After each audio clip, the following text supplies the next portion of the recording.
Boa tarde, gente.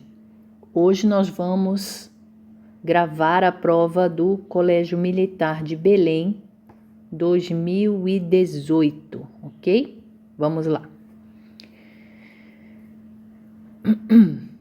Texto 1. Planeta habitado ou habitável? Cientistas buscam planetas parecidos com a Terra que possam abrigar formas de vida. Você já ouviu falar de seres extraterrestres? Aposto que sim. Há muito tempo, histórias de ficção científica, desenhos e histórias em quadrinhos falam sobre planetas com formas de vida inteligentes, algumas parecidas com a humana, outras muito diferentes. O super-homem, por exemplo, veio do distante planeta Krypton. E o que dizer dos personagens da série de filme Guerra nas Estrelas?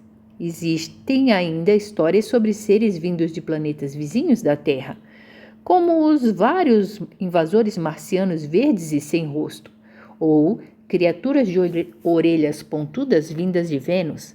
Mas será que na realidade haveria vida em outro planeta do universo?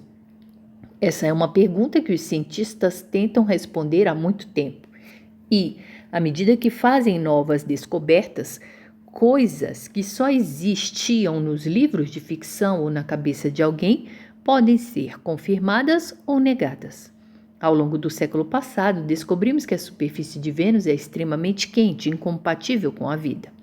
Já Marte é pequeno e frio demais para manter formas de vida complexas, como animais e plantas, por conta própria, embora haja estudos para investigar se seria possível colonizar Marte.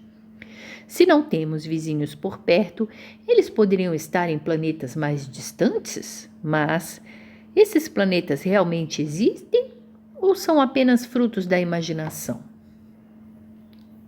Desde o final do século passado, os astrônomos estão conseguindo identificar planetas localizados fora do sistema solar. Eles giram ao redor de outras estrelas, assim como a Terra gira ao redor do Sol. No início, só era possível achar planetas muito grandes e muito próximos às suas estrelas, mas depois, as técnicas usadas para encontrar esses planetas foram sendo melhoradas. E os cientistas conseguiram identificar planetas melhores e mais distantes. Essas descobertas fizeram os cientistas buscarem em cada estrela uma região ao seu redor com características que permitissem a existência de planetas parecidos com a Terra e que tivessem água líquida em sua superfície.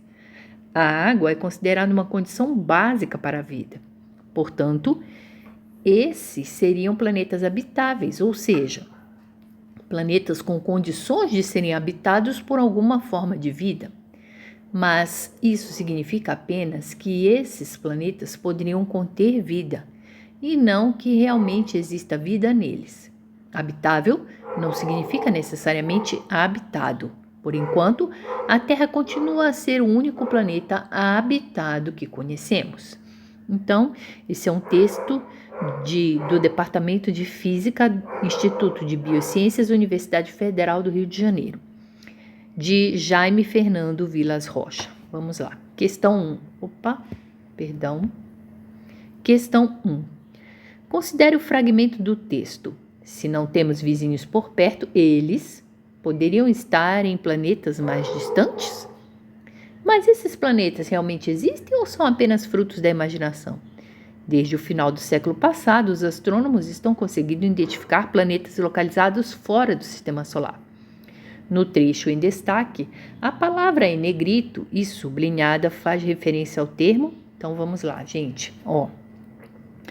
Se não temos vizinhos por perto, eles poderiam estar em planetas mais distantes? Eles quem? Os vizinhos, certo? Então, esse pronome eles aqui está fazendo referência à palavra anterior, né? Ao substantivo vizinhos. Então, primeira questão, letra C, ok? Vamos lá. Segunda questão. No trecho, a água é considerada uma condição básica para a vida.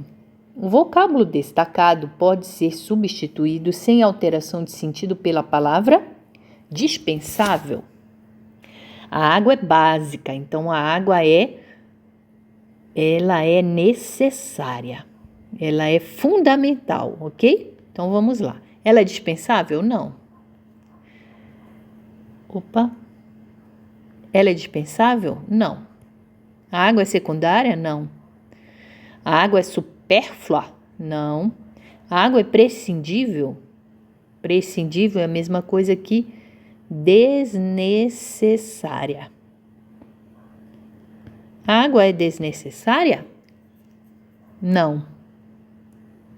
A água é substancial, ou seja, ela é imprescindível, ela é necessária.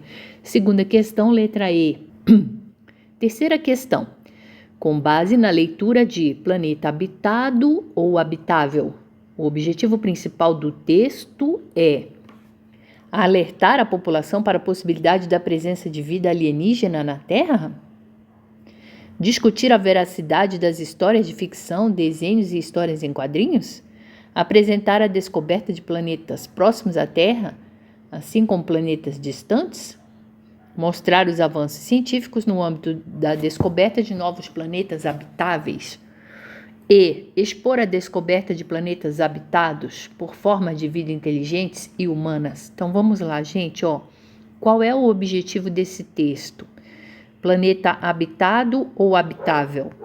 Planeta habitado é que já tem gente, certo? Já é habitado, ou seja, as pessoas elas já moram lá. Então, esse planeta aqui é o que tem gente. O planeta habitável é um planeta que ele tem condições. Tem condições de ter vida, certo? Mas não quer dizer que ele seja habitado. Então, vamos lá. Então, qual é o objetivo desse texto 1? Aqui, ó.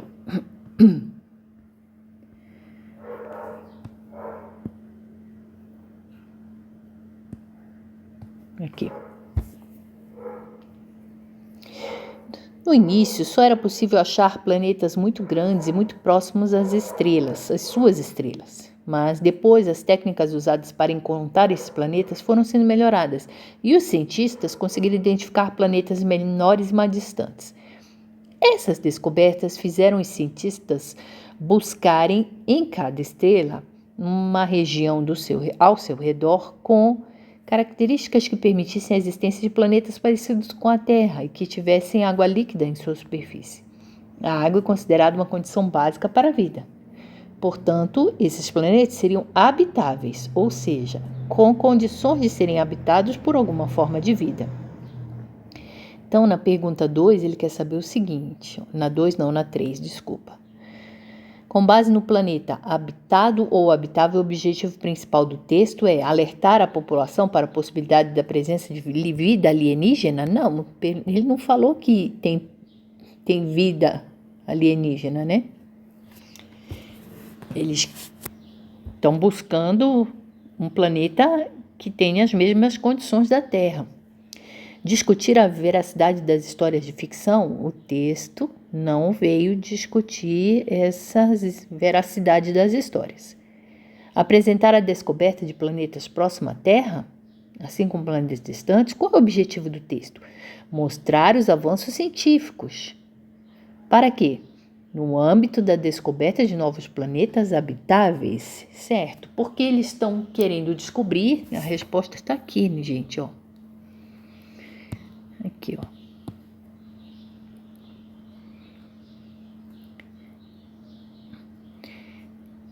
ó. Buscarem, os cientistas estão buscando em cada estrela uma região ao seu redor com características que permitissem a existência de planetas parecidos com a Terra e que tivessem água líquida no seu redor. Planetas em condições de serem habitados por alguma forma de vida. Então, Isso aqui, ó, mostrar os avanços científicos no âmbito da descoberta de novos planetas habitáveis. Apresentar a descoberta de planetas próximos à Terra? Não é o objetivo do texto, não é esse.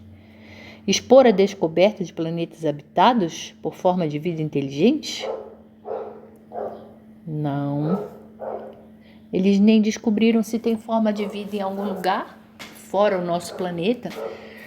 Terceira questão, letra D de dado. Quarta questão.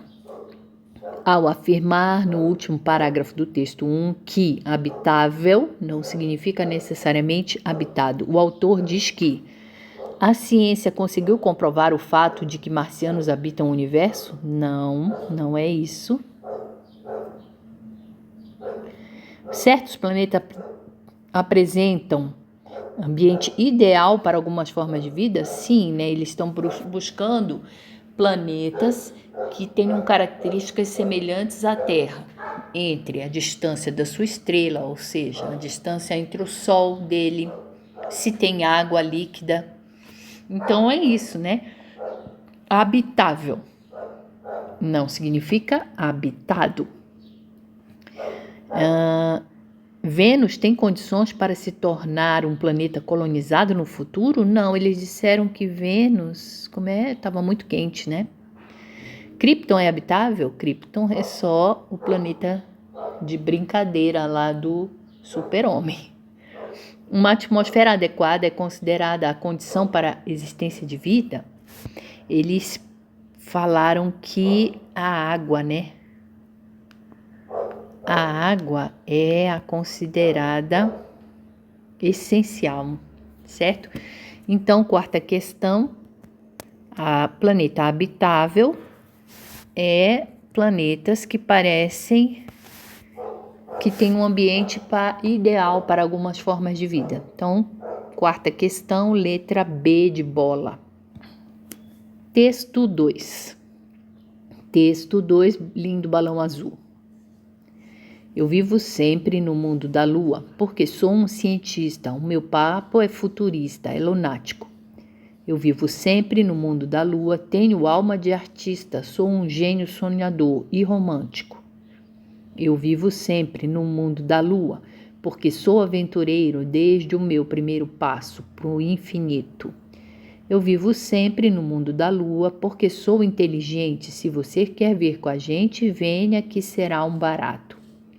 Pegar carona nessa cauda de cometa, ver a Via Láctea, estrada tão bonita, brincar de esconde-esconde numa nebulosa, voltar para casa, nosso lindo balão azul, nosso lindo balão azul, nosso lindo balão azul. Então vamos lá, gente. Agora vamos responder as questões seguintes. Questão 5. Acerca da caracterização do eu lírico, a pessoa que fala na letra da música Lindo Balão Azul é correto afirmar que ele é um? Vamos lá, gente. Ele é um artista que viaja na cauda do cometa? Deixa eu ver. Eu vivo sempre no mundo da lua porque sou um cientista. Então aqui, ó, ele vai dar as características, né? Ele é um cientista e o papo dele é futurista. Eu vivo sempre no mundo da lua, tenho alma de artista. Sou um gênio sonhador e romântico. Então vamos ver aqui, ó. Artista que viaja na cauda de cometa? Não, artista, sou um gênio sonhador e romântico, certo? Então, vamos lá, perdão. Artista que viaja na cauda de cometa? Gênio, sonhador, engraçado e lunático? Não, ele falou gênio. Cadê? Sou aventureiro desde o meu primeiro passo. Sou inteligente, se você quer pegar carona nessa cauda de cometa. Ver a Via Láctea, estrada tão bonita. Então, gente, olha, vamos lá, vamos pensar aqui. Quando ele diz que ele é cientista, é porque o papo dele é futurista, o papo dele é lunático. Quando ele diz que tem alma de artista, é porque ele se diz um gênio sonhador, ele se diz romântico. Quando ele fala que é aventureiro, ele diz que é desde o primeiro passo dele, desde quando ele era pequenininho. Desde o primeiro passo para o infinito. Então, vamos lá. Tá, vamos lá. Então, quinta questão, letra A. Artista que viaja na cauda de cometas, ele fala assim, ó.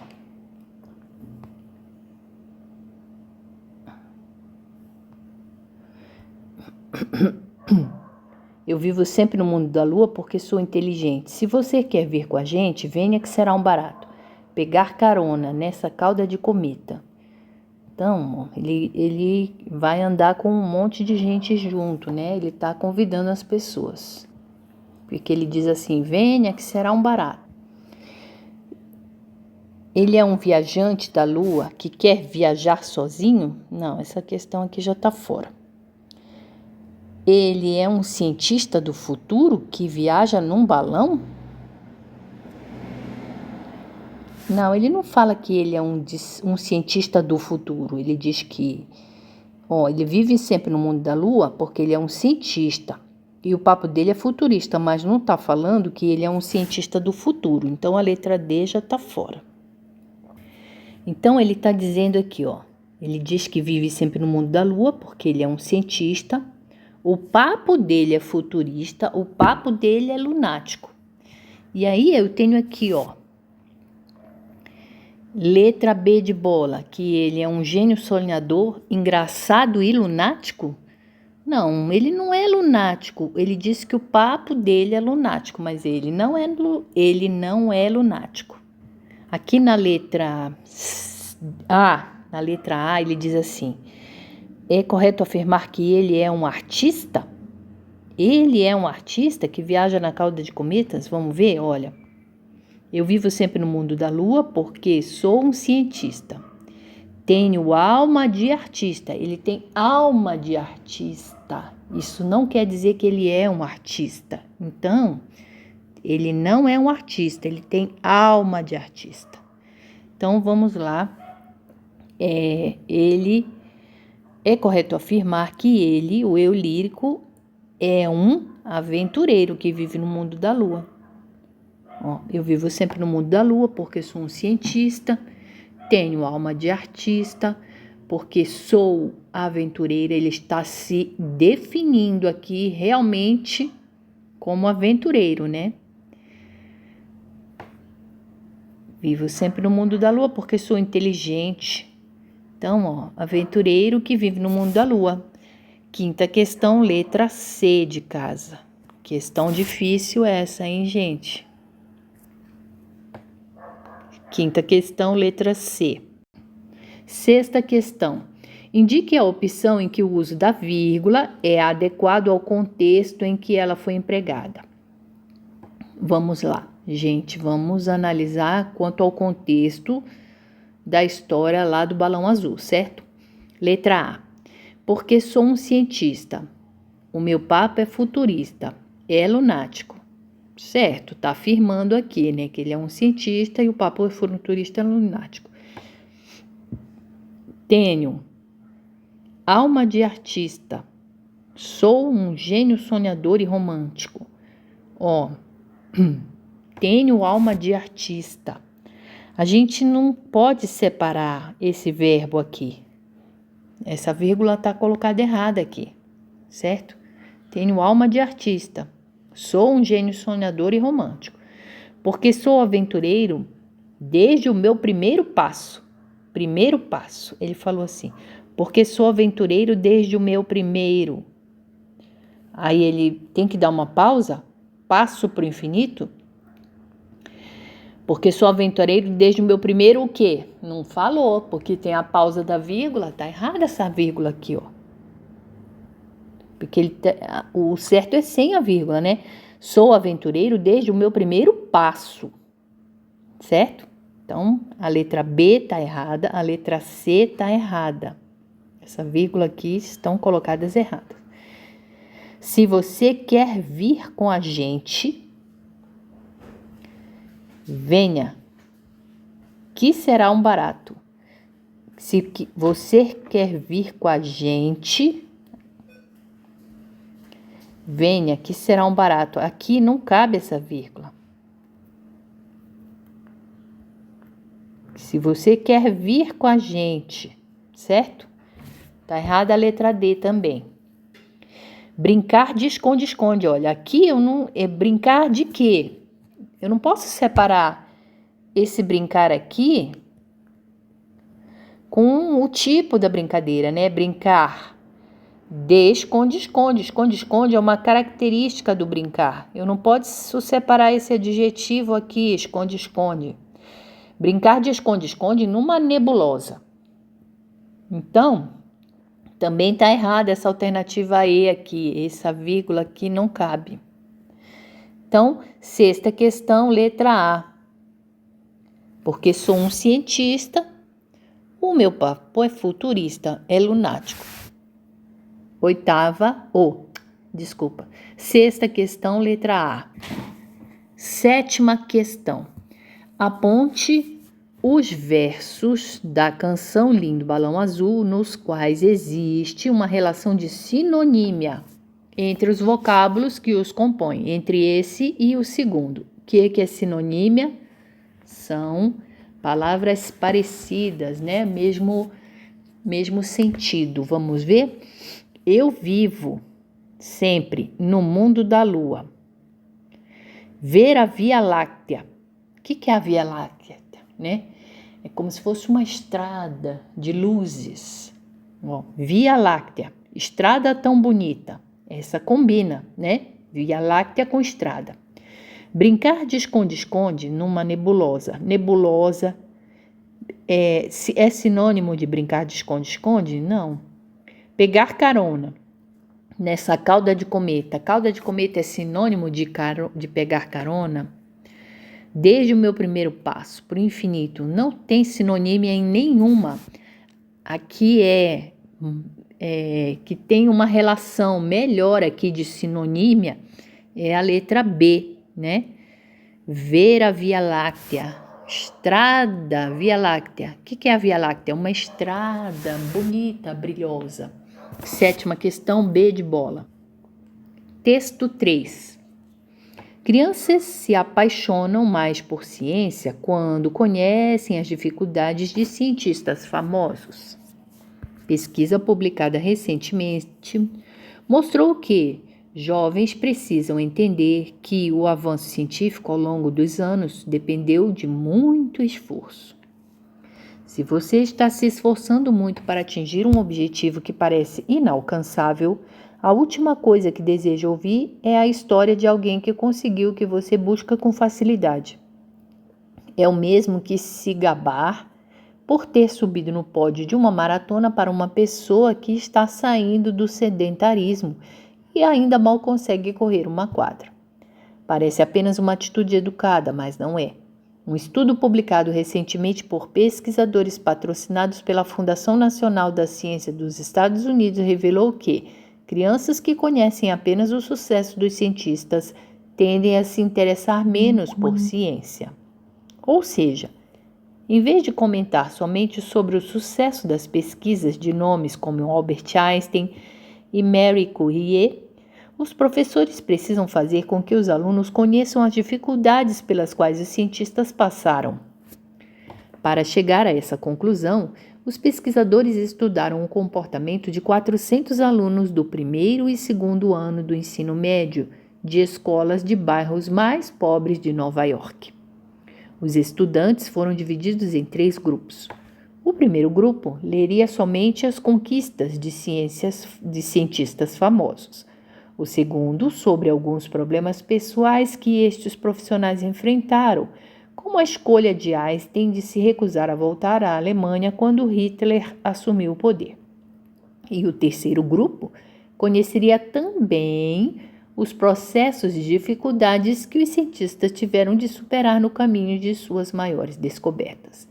No texto sobre Marie Curie, por exemplo, havia o seguinte trecho. Era frustrante ver a quantidade de experimentos que falhava. Mesmo assim, Curie não se desanimou. Em vez de ficar cabisbaixa, ela voltava a investigar a parte do processo que dera errado e tentava de novo e de novo e de novo. Ela chegou a trabalhar por horas e dias a fio com o objetivo de solucionar os desafios e aprender com os erros. Courrier sabia que o caminho do progresso não era fácil. Tanto é que, futuramente, disse: nunca cedi a nenhuma dificuldade. E deu certo? 6 semanas após as leituras, os jovens do segundo e terceiro grupo tiveram uma melhora considerável em suas notas nas aulas de ciências. Os que tinham notas baixas foram os que mostraram maior avanço. Já os alunos que fizeram parte do primeiro grupo concordaram em sua maioria que cientistas como Einstein e Courrier tinham um talento natural para a ciência, ignorando a persistência necessária para que eles atingissem seus objetivos científicos. Os pesquisadores concluem que é preciso melhorar a narrativa sobre as vidas de grandes personalidades. Somente dizer aos estudantes que Einstein desenvolveu a teoria da relatividade é ignorar todo o esforço que ele fez para confirmar a sua tese. E isso, segundo o estudo, não se aplica só aos laboratórios. Quem conhece unicamente o primeiro voo do 14 bis desconhece os muitos e muitos voos experimentais que Santos Dumont fez e que deram errado. Histórias de sucesso são divertidas e motivadoras, mas relatos de como o sucesso foi alcançado podem ser ainda mais. Então vamos lá. Glossário. Sedentarismo. Qualidade de quem ou do que é sedentário, ou de quem tem a vida e os hábitos sedentários. Sedentário, que ou aquele que não se movimenta muito, que anda ou se exercita pouco. Texto de Lucas Alencar, com supervisão de Cláudia Fusco. Vamos lá, responder as questões. Questão 8. Assinale a alternativa que resume o objetivo do estudo citado no texto 3. Crianças que conhecem o trabalho de cientistas costumam tirar notas elevadas na escola? Vamos ver, gente? Acho que não. Porque olha aqui, ó. Fizeram a experiência e colocaram aqui, ó.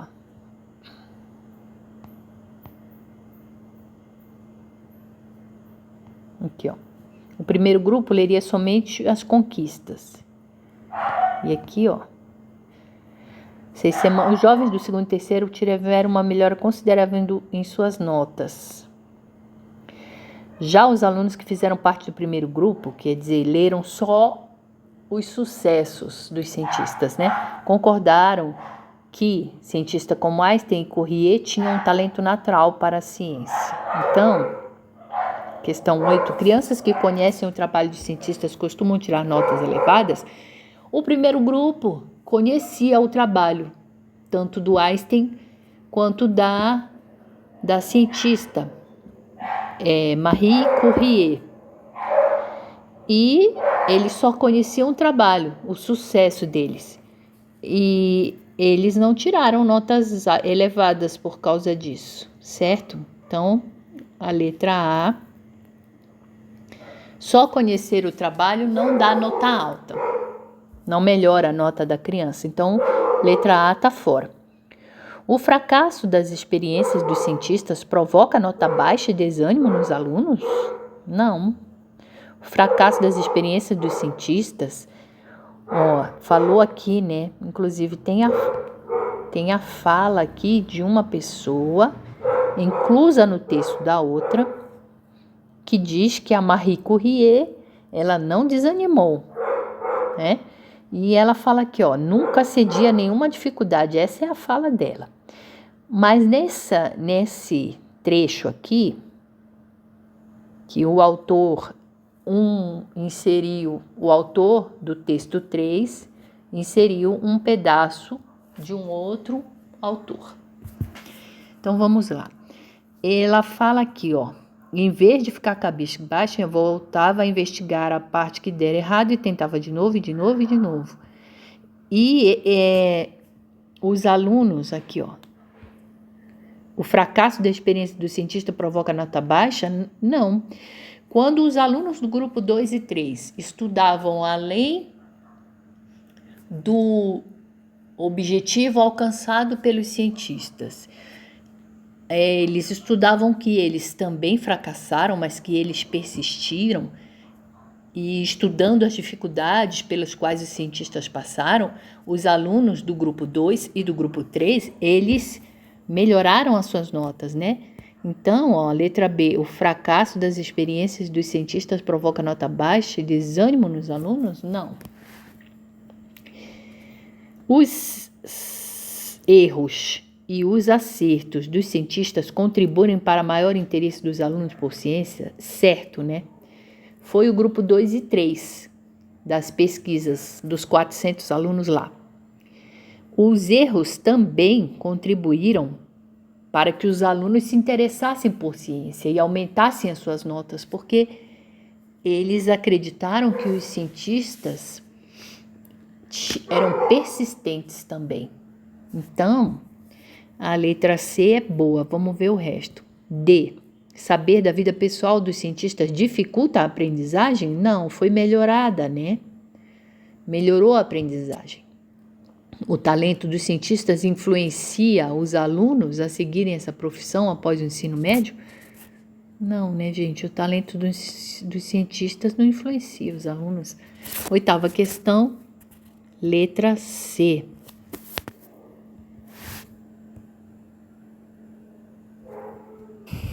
Nona questão. O trecho. Para chegar a essa conclusão, os pesquisadores estudaram o comportamento de 400 alunos do primeiro e segundo ano do ensino médio das escolas de bairros pobres de Nova York. Pode ser reescrito sem prejuízo para o sentido da seguinte forma. Vamos lá. Para chegar a essa ideia, os pesquisadores projetaram o comportamento de 400 alunos do primeiro e segundo ano do ensino médio de escolas e bairros miseráveis de Nova York.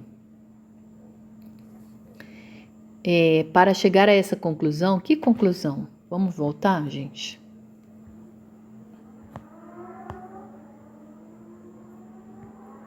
Aqui, ó. Parece apenas uma atitude educada, mas não é. Em vez de comentar somente sobre o sucesso das pesquisas de nomes como Albert Einstein e Curie, os professores precisam fazer com que os alunos conheçam as dificuldades pelas quais os cientistas passaram. Para chegar a essa conclusão, qual conclusão, gente? Que os professores precisam mostrar aos seus alunos as dificuldades, os erros e os acertos dos cientistas, e não só os sucessos. Então, para chegar a essa conclusão, os pesquisadores estudaram o comportamento de 400 alunos dos bairros pobres de Nova York.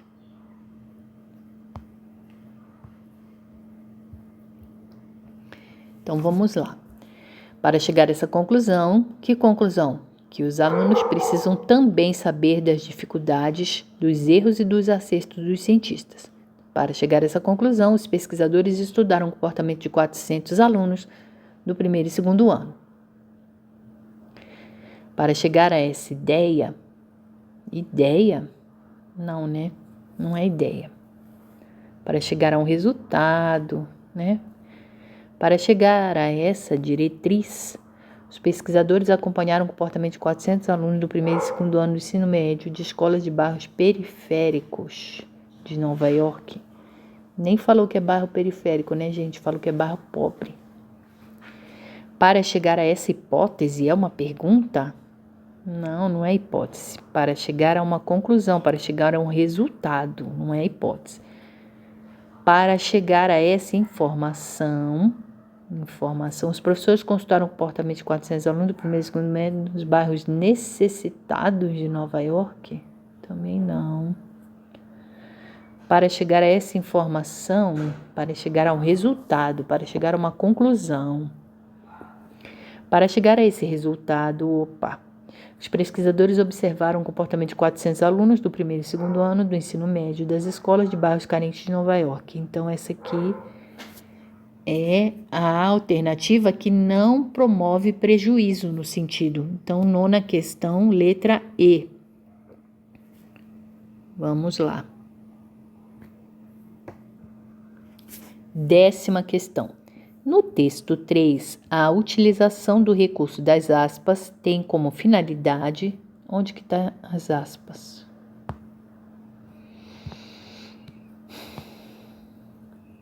Então, vamos ver aqui, as aspas estão aqui, ó.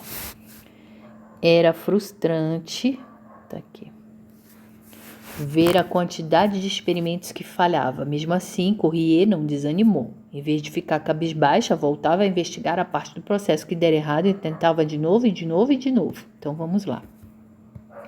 Na 10ª questão, ele está querendo saber sobre as aspas, né? Apresentar... As aspas servem para apresentar o discurso de outro autor dentro do texto. Opa, essa é boa. Indicar um trecho de grande importância no texto. Aspas, eles também indicam falas, tá bom, gente? Destacar uma parte do texto com informações pessoais? Não. Introduzir novas informações sobre o autor? Não. Sobre Marie Curie e realçar a opinião do escritor do texto? Lucas Alencar? Não. Lucas Alencar, ele introduziu um discurso de outro autor dentro do texto dele. Para isso que serviram as aspas. Então, 10ª questão, letra A. Texto 4. Calvin, você não está prestando atenção de novo. Aqui o Calvin, né? Esse texto aqui é um texto verbal e não verbal. Não verbal é a parte do desenho, né? Lá vem a professora aqui chamando a atenção do Calvin. E agora, segundo quadrinho, vemos a imaginação dele. Cosmonauta Spiff, conquistador do cosmo, é encurralado por um terrível Zondarg. Com a velocidade da luz, Spiff dispara para a saída, fazendo uma audaciosa escapada. E aí no quarto quadrinho nós temos a professora pegando ele pela camisa, né? Boa tentativa, Calvin. Então, Calvin estava querendo fugir da aula, né? Vamos lá. Na tirinha, o efeito de humor é provocado pelo fato de o personagem Calvin estar distraído durante a explicação. A distração dele não é o efeito de humor, né? B. Em virtude de sua professora usar uma fantasia de um ser extraterrestre, ela não está usando fantasia, né? O humor é porque ele imaginou que ela era um monstro, né? Agora, o humor é provocado pelo fato de Calvin ter planejado uma estratégia de fuga da sala de aula. Oh, isso aqui é boa, né? Na verdade é isso, né? Ele está distraído, ela chamou a atenção, ele pulou pela janela, mas não deu certo. O humor é isso. Ele planejou uma estratégia de fuga. Vamos ver o resto. D. Em virtude do embate entre o terrível Zondarg e o cosmonauta, o embate não provoca humor, né? E. Pelo fato de Zondarg ter se transformado e invadido a aula de Calvin? Não.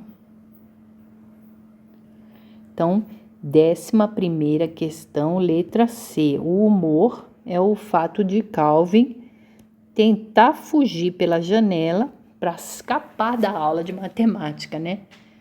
11ª questão, letra C.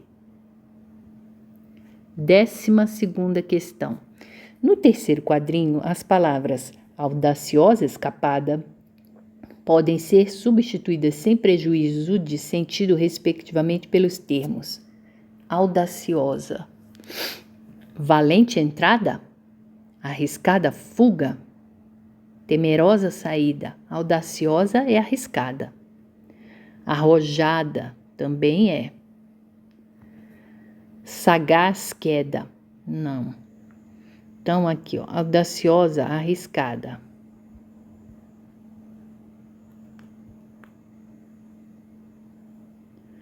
Arriscada, escapada, fuga, né? Valente entrada, não. Arriscada, fuga, tá boa. Essa daqui é letra B, é boa. Vamos ver o resto. Temerosa saída, não. Temerosa é que tem temor, né? Não tem a ver com audaciosa.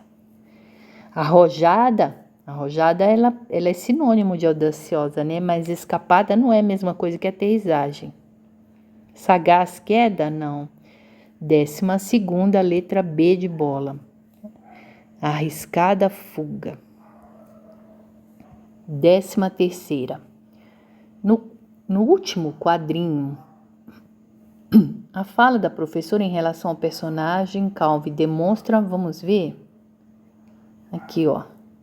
No último quadrinho, a fala dela, boa tentativa, Calvin, quer dizer, ó, você tentou, mas não vai escapar da minha aula, não. Vamos ver. No último quadrinho, a fala da professora em relação ao personagem Calvin demonstra o quê? Surpresa? Não, ela não estava surpresa. Medo? Não. Indignação? Ela estava com raiva dele? Não. Tristeza? Não. Desdém? Ela falou assim, ó, boa tentativa, mas não deu certo. Foi um desdém mesmo que ela fez em relação ao que ela falou, né? Em relação ao Calvin, a tentativa dele fugir da sala de aula. 14ª questão. Entre o primeiro e o segundo quadrinho, a professora é transformada pela imaginação do Calvin em alienígena. Isso se dá pelo fato de Calvin considerar a professora um ser hostil, tal qual o terrível Zondarg. Essa é boa, né? Letra A, vamos ver? Aqui, ó. Calvin, você não está prestando atenção de novo. Aí ela vem e ele olhou para ela e diz, ela é o terrível Zondarg, tá me perturbando aqui. Então vamos lá. Ele considera ela hostil? Sim, ele considera. Tal qual o terrível Zondarg, na imaginação dele, ela é hostil. Como? E aí ela fica semelhada ao alienígena, né? Vamos ver o resto. B. A professora é transformada em um alienígena porque o Calvin tem poderes de transformar as pessoas? Não. Demonstra desinteresse pelas aulas ministradas por Zondarg?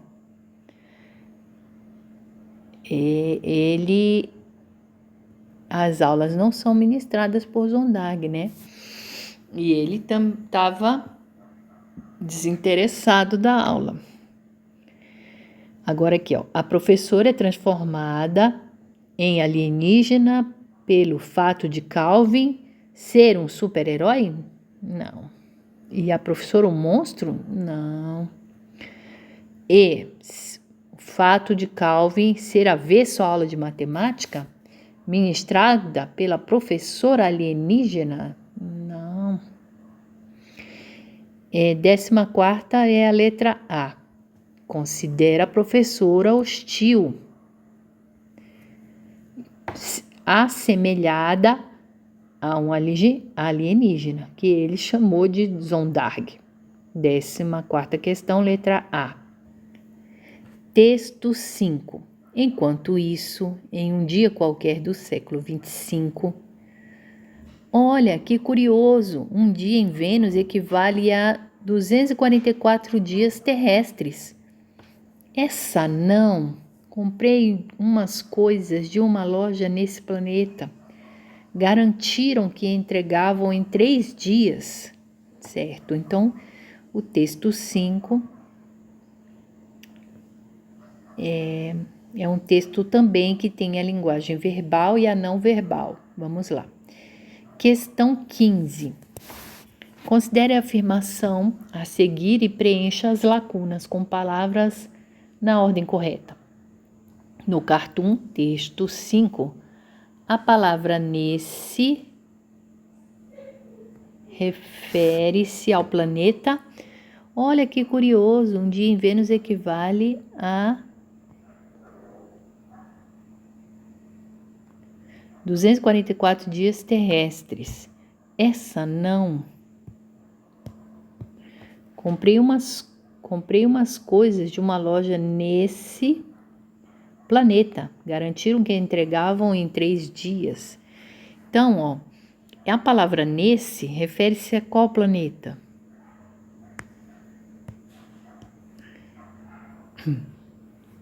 Vênus, né, gente? Então, ó, o cara tá lendo assim, ó.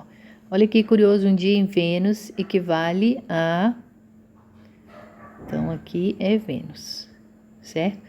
Essa não, comprei umas coisas nesse planeta, em Vênus. Tá frita, né? Porque, ó, um dia de Vênus é 244 dias terrestres. Se vai chegar em 3 dias, vai chegar em 3 vezes 244. Vamos lá. Vênus. Então, se eu achei Vênus, eu corto a B e a C, certo? Tá. Refere-se ao planeta Vênus e tem valor possessivo ou demonstrativo? Possessivo é de posse. Pronomes possessivos: meu, minha, meus, minhas, nosso, nossa, nossos, nossas, vosso, vossa, vossos, vossa. Quando ela fala assim, comprei umas coisas de uma loja nesse planeta, nesse aqui, ela tá demonstrando.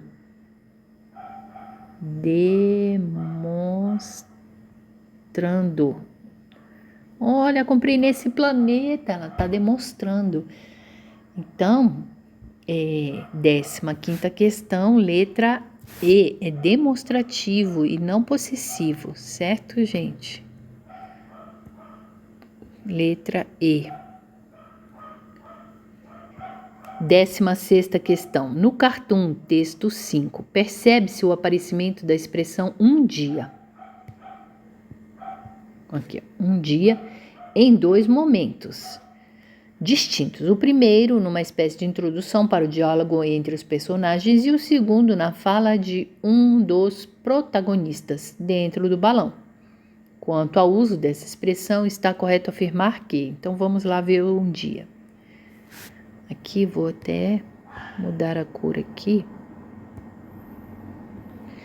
Enquanto isso, em um dia qualquer do século 25, ó... Olha que curioso, um dia em Vênus equivale a 244 dias terrestres. Não, comprei umas coisas de uma loja nesse planeta. Então, olha só, gente. Aqui, eu tenho umas diferenças aqui, ó. Enquanto isso, em um dia qualquer do século 20, tá falando o tempo, mas não tá precisando, né? É um tempo impreciso. E aqui... Olha que curioso, um dia em Vênus, aqui é um tempo mais preciso, né? E aqui ele tá falando numeral mesmo, né?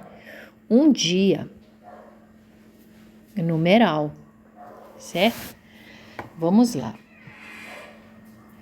Então, ó, um dia em 2 momentos. No primeiro é para introduzir introduzir o texto 5, certo? Em um dia qualquer do século 25, então vamos lá. Na primeira situação, a expressão um dia aponta incerteza temporal. Verdade, né? Um dia eu vou te visitar. Um dia qualquer do século 25 é uma incerteza temporal, não é um tempo afirmado, né? Na segunda ocorrência, refere-se à correspondência entre um dia em Vênus e um dia na Terra, certo? Ele falou um dia, quer dizer, um dia de Vênus, quer dizer, aquele dia, um dia inteiro de Vênus dura 244 dias na Terra. Então, essa aqui, a alternativa A, tá boa. Vamos ver o resto. Na primeira situação, a expressão um dia indica exatidão temporal? Não, né, gente? Um dia qualquer. Na primeira situação, a expressão um dia sugere a presença de um narrador? Não sugere a presença de um narrador. A segunda ocorrência mostra que o personagem tinha conhecimento sobre o assunto? Na primeira situação, a expressão um dia esclarece o tempo em que ocorre um diálogo. Na segunda ocorrência, fornece informações sobre tempo atmosférico de Vênus? Não. E, na primeira situação, a expressão um dia aponta que o diálogo ocorre na Terra? Na segunda ocorrência, refere-se à insatisfação da personagem pela mercadoria comprada? Não tem nada a ver essa letra E, né, gente? Tá. Então, 16ª, letra A.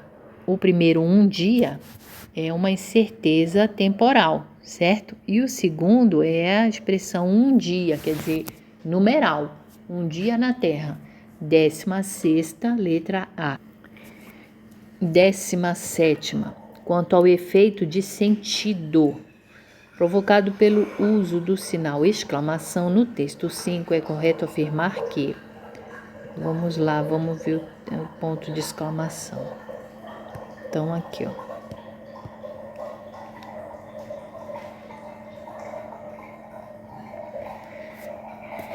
Olha que curioso, um dia em Vênus equivale a 244 dias terrestres.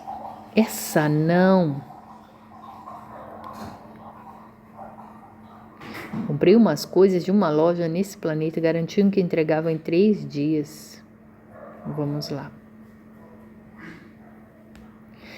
Quanto ao efeito de sentido provocado pelo sinal de exclamação, no texto 5 é correto afirmar que no primeiro balão, ponto de exclamação mostra a admiração diante da informação lida. No segundo balão, essa não expressa a falta de indignação da personagem pelo atraso. Falta de indignação ou indignação propriamente dita? Não é a falta. Ela ficou indignada, certo? Então, a letra A está fora. No primeiro balão, o ponto de exclamação transmite a ideia de que o personagem se interessa por estudos científicos. No segundo balão, essa não cita a tristeza da protagonista pelo tempo de espera. Não é tristeza, né? Ela está assim, chateada, indignada. Letra B está fora. No primeiro balão, ponto de exclamação refere à alegria pela descoberta sobre aspectos do planeta Vênus. No segundo balão, essa não apresenta a dúvida da personagem acerca da diferença entre ela tá com dúvida? Não. Ela era chateada, indignada. D. No primeiro balão, ponto de exclamação indica a surpresa do personagem com a equivalência temporal entre os planetas. Verdade, né? Olha aqui, ele tá surpreso, olha só. Nossa! Olha que curioso, um dia em Vênus equivale a 244 dias terrestres. Ele está surpreso com a diferença. Então, vamos lá. 17ª. No primeiro balão, mostra que o personagem concorda... Não, D. No primeiro balão, ponto de exclamação indica a surpresa do personagem, certo. No segundo balão, essa não está claro o espanto da personagem pela demora na chegada das suas compras, certo. Vai demorar, é o que eu falei antes, 244 vezes 3. E, no primeiro balão, ponto de exclamação demonstra que o personagem concorda com a fonte da leitura? Não é que ele concorda, ele está falando assim, nossa, está surpreso, está espantado com isso, né? No segundo balão, essa não assinala o medo que a sua mercadoria seja roubada? Não, nada a ver. Ela estava indignada porque a mercadoria ia demorar. Então, 17ª questão, letra D de dado.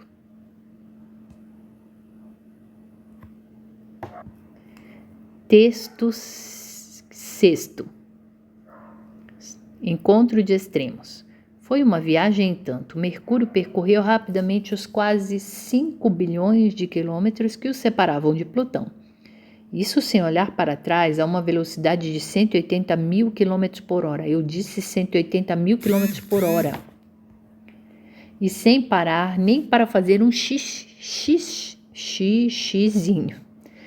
Foram mais de 1000 dias de viagem incrível através do sistema solar.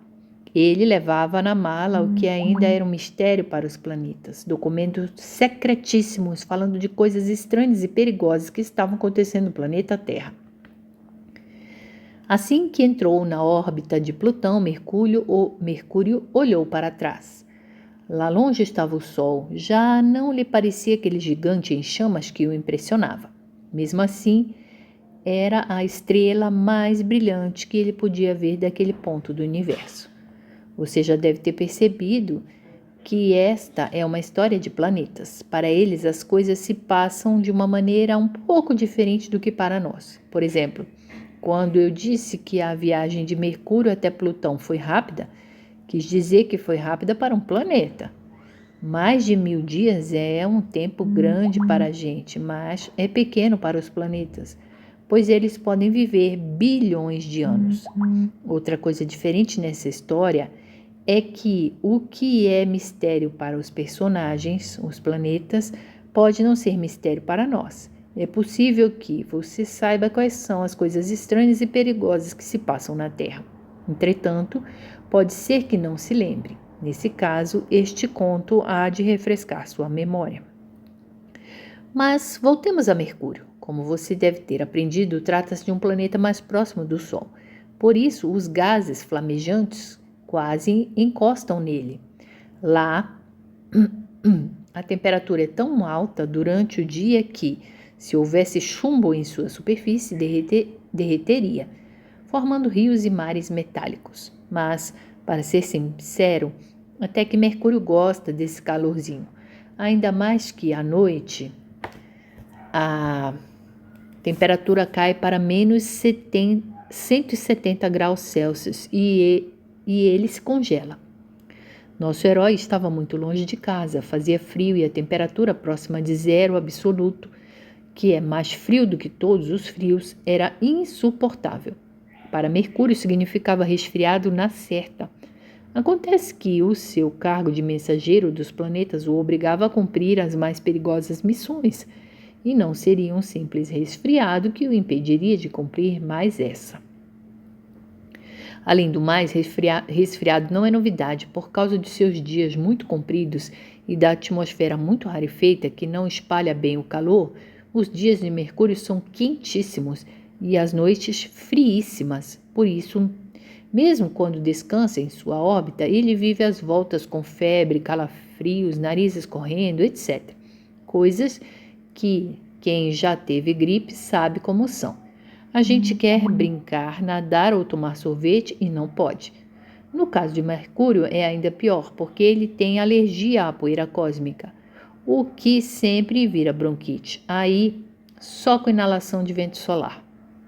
Ô de casa, tchim, pronto, estava resfriado. Ô de casa, repetiu nada. Por onde anda Plutão? Perguntou-se. Já que Plutão não estava, até pensou em dar uma olhada além das fronteiras do sistema solar. A curiosidade era grande, mas não se atreveu porque lembrou o que tinha acontecido a Netuno.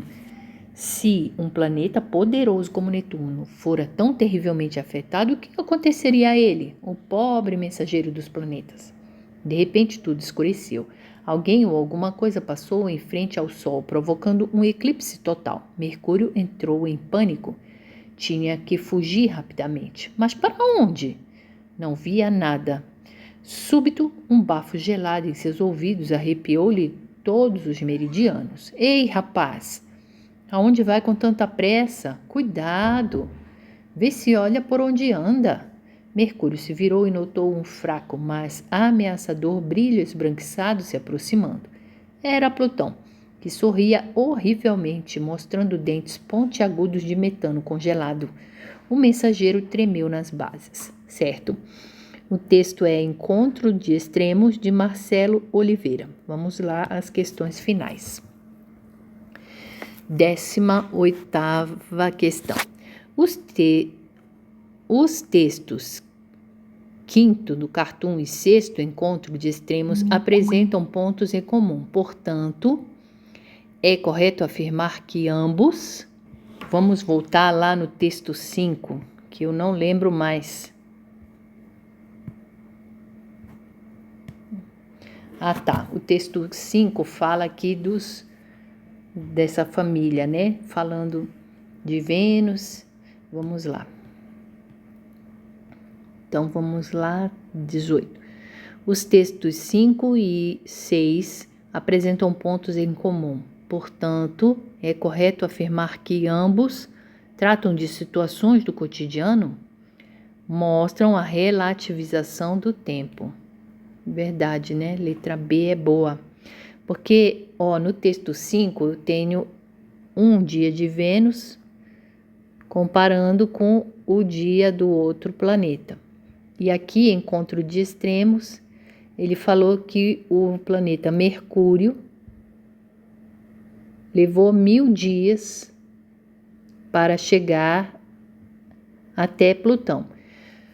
E 1000 dias para um planeta não era nada, mas 1000 dias para nós, seres humanos, é muita coisa.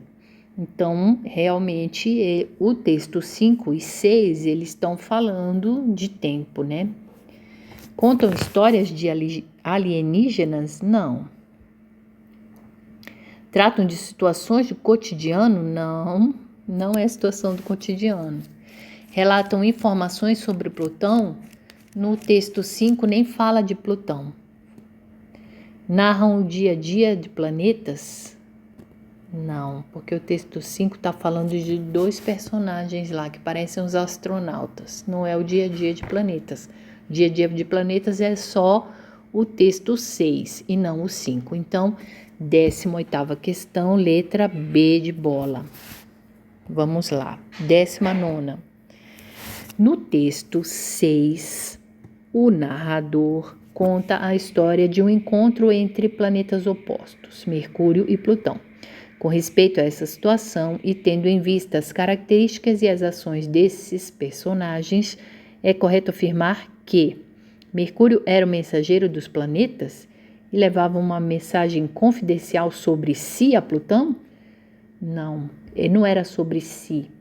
Era uma mensagem sobre o planeta Terra. Lembram? B. Plutão vivia longe de Mercúrio, mas, mesmo assim, conseguiu passar na frente dele, provocando um eclipse? Não, né, gente? Quem visitou o Plutão foi Mercúrio. C. E outra coisa, ele não estava passando na frente do Mercúrio. C. Mercúrio morava muito perto do Sol. Fato que lhe fazia derreter chumbo constante e facilmente. Vamos ver, gente.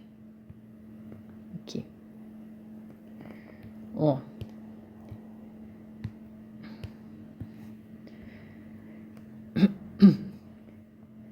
Voltemos a Mercúrio. Como você deve ter aprendido, traça o planeta mais próximo do Sol. Por isso, os gases flamejantes quase encostam nele. Lá, a temperatura é tão alta durante o dia que, se houvesse chumbo na sua superfície, derreteria, formando rios e mares metálicos. Se houvesse. Vamos ver a questão? 19. Mercúrio morava muito perto do Sol. Fato que lhe fazia derreter chumbo constante? Não. Ele disse se houvesse chumbo e não que o chumbo derretia constantemente. Plutão não brilhava muito, mas em contrapartida não sofria com as mudanças do tempo. Verdade, né? Era muito frio o tempo inteiro. Mercúrio tinha dias mais longos que Plutão, por isso conseguia percorrer mais rápido a distância entre eles? Não tem a ver, não falou isso no texto, né? Mercúrio era o mensageiro dos planetas. Não, B. Plutão vivia longe de Mercúrio. Mas mesmo assim, conseguiu passar na frente dele? Não.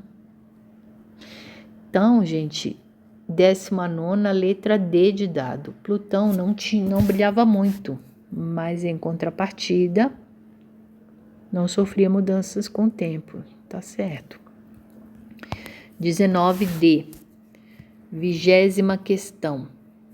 Com base em leitura no texto 6, encontros de extremos, é correto afirmar que o planeta Mercúrio percorre o universo em busca de Netuno? Em busca de Netuno?